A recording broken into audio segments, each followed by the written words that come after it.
So stop taking video? No, it's worked okay. I don't know, maybe I bumped it, but anyhow, it stopped right in the middle. So we can reshoot it, but I'll just carry on with this one, with the home inspection report. So on the upside is we counter back with the price that we're comfortable with, saying, here's a home inspection report. We've highlighted the things that the home inspector found and we've addressed them. Obviously, if the home inspector finds something serious, well, then we have to have a chat about that. But we'll cross that bridge when we get there. So this will for sure potentially save a sale from crashing and burning because the buyer gets cold feet, and or make you money because we'll be able to sell a house for more because we have the report. So net zero cost to you because of the savings and potential financial gain from the sale price. The next one is above market commission.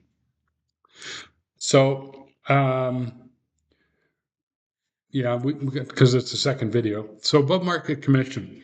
So sometimes we don't want to do a price reduction because of the market. Let's say that we still feel comfortable in the price that we're marketing at, but we're not getting the action that we're looking for. The thing is, once you drop the price, you can't get that back. You drop the price $20,000. Nobody's going to come along and give you $10,000 more than that. That's it could happen in a real seller's market, but in a real seller's market, we shouldn't have to reduce the price regardless. So back to normal real estate is once we reduce that, it's impossible to get it back, or nearly impossible to get back. So one of the theories and one of the marketing ideas is to increase what the buyer's realtor is going to get paid. So normally it's around the 2%, give or take a little bit. And if we want to use this strategy, let's say we are at 2%, and then I would suggest we go to between 3% for a selling commission. Our fee will stay the same, but for a selling commission, and obviously we pump that out to the realtors, saying, "Hey, look at how much money you can make on this."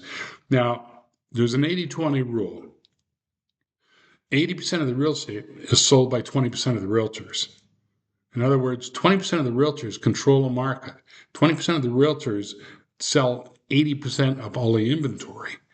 Those guys, those real estate professionals, never look at how much they're getting paid on a transaction, because they know if they look after their client, the client is 10 transactions, not one. So they're never looking at the price. The problem is 80% of the realtors are starving for a sale. In other words, as soon as they get a buyer, they're already spending money in their mind. They haven't even found a house and they're spending the money in their mind. They look at how much they're getting paid. They look at it hard. Now, the question I have to ask you is, you put on the real estate salesman hat, right? Put on that hat. And let's say you're one of the 80% that's hungry, that really needs a sale. And you are picking out houses, because the realtor picks out the houses, generally speaking, for the clients. Is there a possibility that there's a house over here offering 4%, there's a house over here offering 2%? Is there a possibility that you're going to move that one at 4% up to the top tier? In other words, you're going to show it in the first group of showings, maybe the very first house. And the reason that's important is sometimes when buyers are looking, they never get to the second group, because they'll go look at 1, 2, 3, maybe 4 houses, and then they want to think about it. And then another day they'll want to go out and look at a few more. So what we want to do is we want to be in that first group. The way to get in that first group to attract the most realtors, although most of them don't have the buyers, but again, we don't know who's going to sell it, is to offer that higher commission. Now, when they come in with an offer and the offer is lower than what we want, we can certainly counter the offer, and then we can put a little weight onto the realtor and say, hey, if you want to earn that 4%, you got to get this price, because anything less than that is coming off this commission.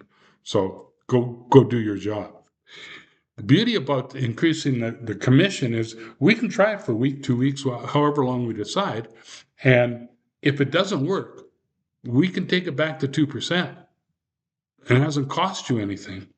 So it's one of those things that, hey, is that a better strategy than a price reduction? We might have to look at that at the time when we're doing it. But does that sound like a tool that you would use or you could benefit from? A simple yes or no. Okay, I will do another video on the next one.